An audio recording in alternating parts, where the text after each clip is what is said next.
வணக்கம் நண்பர்களே. இன்னைக்கு நடக்கவிருந்த பதவியேற்பு விழா, அதாவது விஜய் முதலமைச்சராக பதவியேற்க இருந்த அந்த விழா நேரு உள் விளையாட்டரங்கில் பெரிய அளவுக்கு ஆடம்பரமாக ஏற்பாடு செய்யப்பட்டிருந்தது. அதை செய்யறது யாருன்னா விஜயோட கட்சியோ அல்லது விஜயோட காசுலே இல்லை, நம்ம காசுல பிடபிள்யூடி அதாவது பொதுப்பணித்துறையும் சென்னை மாநகராட்சியும் இந்த விழா ஏற்பாடுகளை தொடர்ந்து 3 நாட்களாக செஞ்சு செஞ்சு கேன்சல் பண்ணிக்கிட்டு இருக்காங்க. அதாவது 3வது முறையாக நேற்று இரவு கேன்சல் செய்யப்பட்டது அந்த பதவியேற்பு விழா ஏற்பாடுகள். அந்த ஏற்பாடுகளை பார்க்குற ஒரு வாய்ப்பு கிடைச்சது. வீடியோவில் எவ்வளவு பிரம்மாண்டம், அதாவது இவனுடைய படத்துக்கு நடக்கிற இசை வெளியீட்டு விழா இருக்க அதை விட 10 மடங்கு பிரம்மாண்டமா அந்த நேரு உள் விளையாட்டரங்களை இந்த விழாவை ஏற்பாடு பண்ணிக்கிட்டு இருக்காங்க. ஏன் அப்போ முட்டு காசு விழா, அதாவது இன்னும் பதவிக்கே வரல, ஆட்சி அமைக்கல, அரசாங்கம் இவங்க கண்ட்ரோல்ல வரல, ஆனா இப்போதே ஊதாரித்தனத்தை இவங்க ஸ்டார்ட் பண்றாங்க.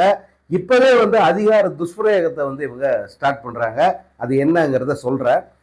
ஸோ இது 3வது முறையா ரத்து பண்ணப்பட்டிருக்கு. அவங்க அந்த தற்குறிகளை எல்லாம் ஊருக்கு போக சொல்லிட்டாங்க. அவங்க பனையூர் அலுவலகம் வெறிச்சோடி போச்சு அப்படின்னு சொல்லிட்டு செய்திகளை காலையில இருந்து பார்த்துக்கிட்டு இருக்க, வெறிச்சோடி தான் இருக்கும். அடுத்து பார்த்தீங்கன்னா திருமாவளவன் அவருடைய ஆதரவை யாருக்கு தரப்போறாரு அப்படின்ற ஒரு கேள்வி. இப்போ வரைக்கும் அந்த கேள்விக்கு பதில் இல்லை. விரைவில் அவரு கொடுத்துருவாரு. இந்த திருமாவளவன் விஜய்க்கு அந்த ஆதரவு கடிதத்தை கொடுத்துருவாரு அப்படின்னு சொல்லிட்டு வன்னியரசு போன்றவர்கள் அவங்க சொல்லிக்கிட்டு இருக்காங்க, பேட்டி கொடுத்துக்கிட்டு இருக்காங்க. ராத்திரி சொன்னா அதே தான், நாங்கள் இல்லாமல் தமிழ்நாடு இல்லை, தமிழ்நாடு அரசும் இல்லை அப்படிங்கிற ரேஞ்சுக்கு அவங்க பேசிக்கிட்டு இருக்காங்க. யாருடைய தயவுல நீங்க ஜெயிச்சிங்க? நீங்க தனித்து ஒவ்வொரு தொகுதியிலும் தனித்து போட்டிட்டு இருந்தா திருமாவளவன் கட்சிக்கு கிடைச்சிருக்கிற வாக்குகள் எவ்வளோ? 5000 கிடைச்சிருக்குமா? மிஞ்சி போனா இல்ல 6000 கிடைச்சிருக்குமா? இல்ல அதிகபட்சம் 10000 கிடைச்சிருக்குமா? இவ்வளவுதான் அவர்கள் கட்சிக்கு தனியாக அவர்கள் கட்சிக்கு இருக்கிற செல்வாக்கு. திமுகவினுடைய உழைப்பு, திமுகவின் வியர்வை, திமுகவின் ரத்தம் சிந்தி பெறப்பட்ட வெற்றி இது. அந்த தொண்டர்களுடைய அபார உழைப்பு அது அவங்களது. எவனுமே அது கிட்ட கூட நிற்க முடியாது. அப்படிப்பட்ட உழைப்பை திமுக தொண்டர்கள் கொடுத்துருக்காங்க. அந்த தயவுல ஜெயிச்சுட்டு இந்த நாதாரிங்க 6 பேர் அவனுக்கு ஆதரவுக்கு போயிருக்காங்க. ஏற்கனவே 5 மோசமான, இதுவரை தமிழ்நாடு அரசியல் பார்த்திராத ஒரு மோசடிக்காரர்கள் ஏற்கனவே 5 பேர் காங்கிரஸ்ங்கிற பேர்ல அங்க போயிட்டாங்க. ஸோ இந்த 11 பேரும் திமுகவினுடைய உழைப்பில் வெற்றியை பெற்றவர்கள். அதே போல பெரிய புண்ணாக்கு மாதிரி சேனல்களில் உட்காந்துட்டு அரசியல் விமர்சகர் பெரிய நல்ல வருது வயல இவனுங்கெல்லாம் நியாயம் பேசுறாங்க. இப்போ உட்காந்துட்டு அரசியல் அமைப்பு காப்பாற்றணும், ஆளுநர்ச்சி வந்துடக்கூடாது, மக்களாட்சியை காப்பாற்றணும், அதனால உடனடியா நீங்க ஆதரவு கொடுக்கறது வரலாற்று கடமை. யாரு?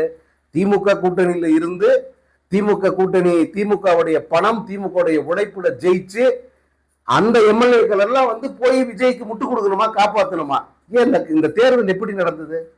இந்த தேர்தல்ல திமுக வர்சஸ் தாவேக வர்சஸ் திமுக அப்படிதான் அவன் நேரடி செட் பண்ணான். முழுக்க முழுக்க திமுகவையும் அதனுடைய கூட்டணி கட்சிகளையும் தீய சக்தின்னு சொல்லி தான் ஓட்டு கேட்டான். அப்படி தீய சக்தி கிட்ட இருக்கிற அந்த எம்எல்ஏக்கள் மட்டும் வேணும், அவங்க எல்லாம் போங்க, போய் முட்டு கொடுங்க, போய் அவனை ஆதரிங்கன்னு சொல்ல உங்களுக்கு என்ன தகுதி இருக்கு? எந்த அதிகாரத்தில் கேட்கறீங்க? நீங்க மு.க. ஸ்டாலினே அமைதியா இருக்காரு, நீங்க எல்லாம் ஏன் கதறீங்க அப்படின்னு சிலர் எல்லாம் கேட்கிற. மு.க. ஸ்டாலின் அப்படித்தான் இருப்பாரு.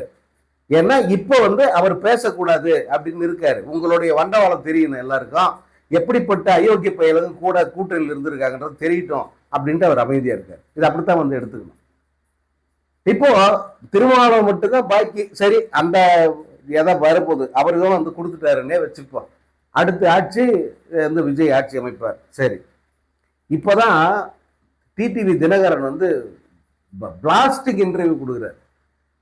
நிஜமாவே பிளாஸ்டிக் இன்டர்வியூ. அது இந்த ஒரு போல்டு இப்படி ஒரு ஒரு அடிச்சு வச்சு வெளுக்கிறதுன்றாங்களே, அதெல்லாம் வேற எந்த தலைவர்கிட்டையும் நான் அந்த அண்மை காலத்துல பார்க்கல. நியாயமா இதை செஞ்சிருக்க வேண்டியது யாருன்னா திமுக காரங்க தேர்தல் நேரத்துல இவன்லாம் ஒரு ஆள் இல்லை, இவனை கண்டுக்க கூடாதுன்னு விட்டனுடைய விளைவுதான் இன்னைக்கு இப்படி ஒரு ஆளா நிக்கிறான்.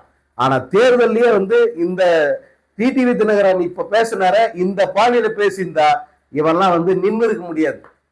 டிடிவி தினகரன் என்ன சொல்றாருன்னா, தீய சக்தி நம்ம திமுக சொன்னால, திமுக தீய சக்தி தமிழ்நாட்டை அழிக்க வந்த அழிவு சக்தி எதுன்னா இந்த தாவேகா, இந்த விஜய் அப்படின்னு சொல்றாரு.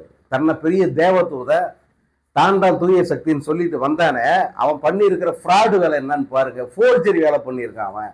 என் கட்சியில ஒரே ஒரு எம்எல்ஏ, அந்த எம்எல்ஏவை திருடிட்டு போக பார்க்குறான். எங்களுடைய நாலேஜ் இல்லாம என்னுடைய எம்எல்ஏவை ஏமாத்தி பொய்யாக ஒரு கடிதத்தை தயார் பண்ணி அந்த கடிதத்தை ஆளுநர் கிட்ட சேர்த்து கொடுத்துருக்கான். தனக்கு ஆதரவு எம்எல்ஏக்கள் கொடுத்தால 3 நாளை தொடர்ந்து போய் அப்படி கொடுத்த எம்எல்ஏக்கள் பட்டியலில் டிடிவி தினகரன் கட்சியினுடைய அந்த எம்எல்ஏ பெயரும் வந்து இருக்கு. அப்ப இதுக்கு பேர் என்ன? பச்சையான ஒரு குதிரை பேரம் பிளஸ் ஃபோர்ஜரி. அதாவது இவனுடைய கையெழுத்தை யாரோ ஒருத்தர் போட்டு அதை வந்து ஒரு பொய்யான கடிதத்தை கொடுத்தா அது சட்டப்படி குற்றம். ஆட்சிக்கே வரல, அதுக்குள்ள ஃபோர்ஜரி, அதுக்குள்ள மோசடி. சோ இந்த விஜய்ங்கிறவன் யாரு? எனக்கு அவன் என்ன மாமனா மச்சானா? அவனுக்கு நான் ஏன் சப்போர்ட் பண்ணோம்? அதை கேட்கிறாங்க பத்திரிகையாரங்க. நீங்க சப்போர்ட் பண்ணீங்களா? இந்த டெட்லாக் நீங்க தீர்த்து வைப்பீங்க. நான் ஏன்டா தீர்த்து வைக்கிறேன்? டெட்லாக் இருந்தா எடுத்துட்டு போட்டு அதை உடைக்கிற வேண்டிய வேலை யாரோடுது? போய் வீடு வீட போய் பிச்சை எடுக்க வேண்டிய வேலை யாரோடுது? கூட்டணி கட்சிக்காரங்க வேலையா?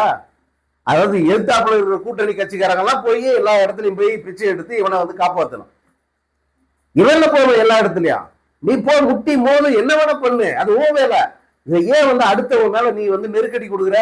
இப்ப இங்க இருக்கிற அத்தனை பத்திரிகைக்காரன் ஃப்ராடு பயிலங்க போ இல்லையா? டிடி அதாவது விஜய்க்கு சப்போர்ட் அத்தனை பேருன்னா விஜய்க்கு சப்போர்ட்டா பேசுற அத்தனை பேரும் ஃப்ராடுன்னு தானே சொல்லணும். நீங்க எப்படி வந்து இவங்களை ஃபோர்ஸ் பண்ணலாம்? கம்யூனிஸ்ட் கட்சிக்காரங்க மக்களாட்சியை காப்பாற்றணும், மக்களால் தேர்ந்தெடுக்கப்பட்டவனை வந்து பதவியில் அமர்த்தணும், போங்க போய் நீங்க ஆதரவு கொடுங்க, வரலாற்று கடமையிலிருந்து நீங்க தவறுங்க. இது சொன்னதெல்லாம் யாருன்னா நடுநிலை நக்கின்னு சொல்லிக்கிற பத்திரிகையாரங்க, மீடியாக்காரங்க. இப்ப திருமாவளவன் இந்த தப்ப பண்ற கூடாது, திருமாவளவன் போய் இப்ப சப்போர்ட் பண்ணி ஆகணும், ஆதரவு இன்னைக்கு தெரிவிக்கணும். ஏன் அவர் டிலே பண்றாரு? இதை சொல்றவங்க யாரு? நடுநிலை நக்கிகள்ன்ற இதே மீடியாக்காரங்க. என்ன மானாவுக்கு வந்து அவனுக்கு ஓடி போய் இவங்கெல்லாம் சப்போர்ட் பண்ணோம்? அவன் தேடி வந்து கேட்ட உடனே என்னத்துக்கு சப்போர்ட் பண்ணோம்? யார் அவன்? இத்தனை காலமும் வந்து எதிர்த்து பேசுறவன் எடுத்த உடனே ஸ்டாலின் சார் மாதிரி நான் ஒன்றும் மோசமானவன் இல்லை, நான் இந்த மாதிரி பண்ண மாட்டேன், நான் இப்படி அப்படின்னு சொல்லி பேசினான அவனுக்கு ஓடி போய் இவங்க முட்டு கொடுத்தாக வேண்டிய அவசியம் என்ன இருக்கு? யார் வந்து இதை ஏன் வந்து இவ்வளவு பெரிய நெருக்கடி நீங்க கொடுக்குறீங்க? அதுவும் பத்திரிகைக்காரனுக்கு என்ன ரைட் இருக்கு அதை சொல்றதுக்கு? நீ நல்லது கேட்டது சொல்லு, அது வேற விஷயம். ஆனா நீ போய் செஞ்சாவணும்னு சொல்லிட்டு அவங்கள போர்ஸ் பண்ண நீங்க எல்லாம் யாரு? எவ்வளவு பெரிய அயோக்கியத்தனம் இது! அதை டிடிவி தினகரன் வந்து போட்டு வெளுன்னு எடுத்தார். நான் உண்மையிலேயே நான் அண்மை காலத்துல பார்த்ததுல பிளாஸ்டிங் இன்டர்வியூன்னா டிடிவி தினகரன் கொடுத்த இன்டர்வியூ தான். விஜய போட்டு கிழிகிழின்னு கிழிச்சு தொங்க விட்டாரு. நீ யாரா? நீ மாமனா மச்சானா? உனக்கு என்ன மானாவுக்கு நான் வந்து சப்போர்ட் பண்ணோம்? எங்க எம்எல்ஏ எப்படி வருவான்? நான் வர என்னுடைய எம்எல்ஏவோ அல்லது நானோ எடப்பாடி பழனிசாமி வந்து ஆட்சி அமைக்கணும், அவர் முதல்வர் தான் நாங்க வந்து பிரச்சாரம் பண்ணியிருக்கோம். நாங்க அந்த தர்மத்துல கரெக்டா இருப்போம்.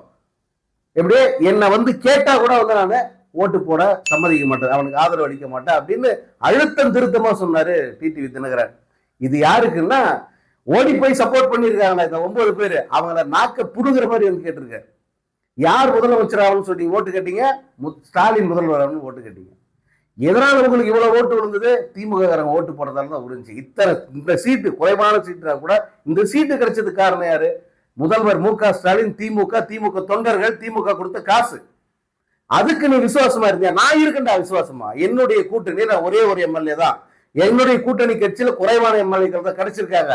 ஆனா அதுக்கு வாய்ப்பு வருமானு தான் நான் தேடுவேன், அதுக்கு முதல்வர் ஆகணும்னு வாய்ப்பு இருக்கான்னு தான் தேடுவேன், அதற்கான எல்லா வேலையும் நான் பார்ப்பேன். ஆனா மாநிலத்தை போய் இந்த கூட்டணியை விட்டு போய் அவனுக்கு சப்போர்ட் பண்ண வேண்டிய அவசியம் எனக்கு இல்லை அப்படின்னு சொல்றாரு தினகரன். காங்கிரஸ், இந்த திருமாவளவன், அப்புறம் இந்த கம்யூனிஸ்ட் கட்சிகள் இவனுக்கெல்லாம் வந்து உரைக்கணும், அவங்க நாக்க புடிங்கணும். அப்படி ஒரு கேள்வி வந்து அவர் டிடிவி தினகரன் வந்து கேட்டிருந்தாரு. இது வந்து நியாயமா நான் இதெல்லாம் பேசணும்னு நினைச்சிட்டு இருந்தேன். ஆனா அந்த ஒற்றை இன்டர்வியூல வந்து எல்லாத்தையுமே பேசுறாரு டிடிவி தினகரன்.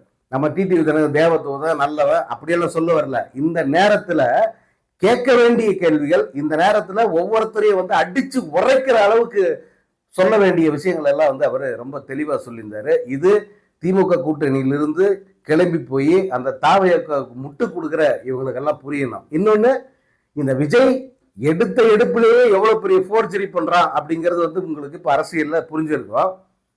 ஒரு கட்சி எம்எல்ஏவை ஒரே ஒரு ஆள்னா கூட அந்த எம்எல்ஏவை பொய்யான கடிதம் வச்சு, அதுவும் கவர்னர் கிட்ட கொண்டு போய் கொடுத்து, அவன் வந்து தன்னை ஆட்சி அமைக்க கூப்பிடுறான்னா அப்போ கவர்னர் யோசிப்பு வர மாட்டாரா? இப்போ இவங்க கேஸ் போட்டிருக்காங்க, நிச்சயமா உச்சநீதிமன்றத்தில் இந்த கேஸ் அவசர வழக்கா எடுத்துப்பாங்க.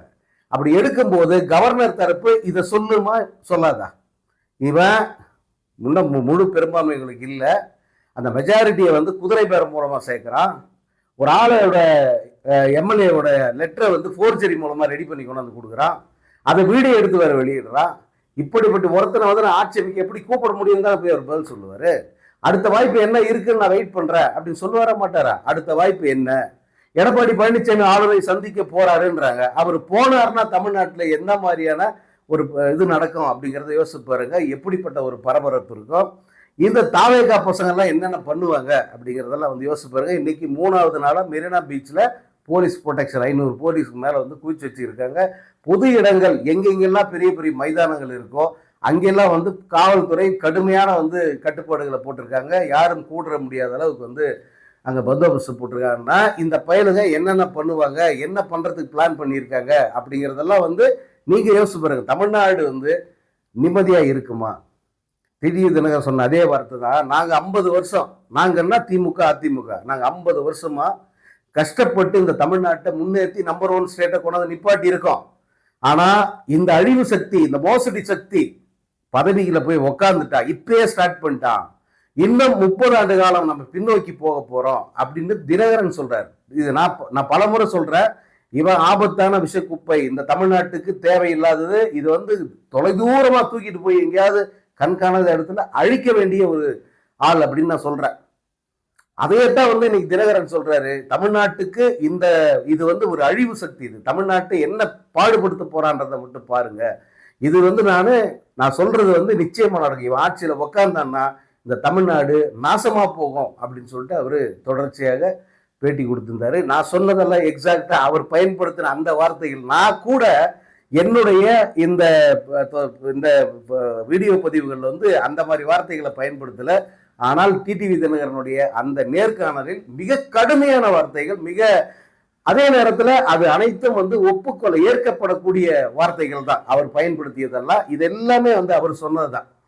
ஸோ இந்த அழிவு சக்தி இன்னைக்கியா நாளைக்கியா பதவியேற்பு அப்படின்னு சொல்லிட்டு அப்படி இழுத்துக்கிட்டு இருக்கு.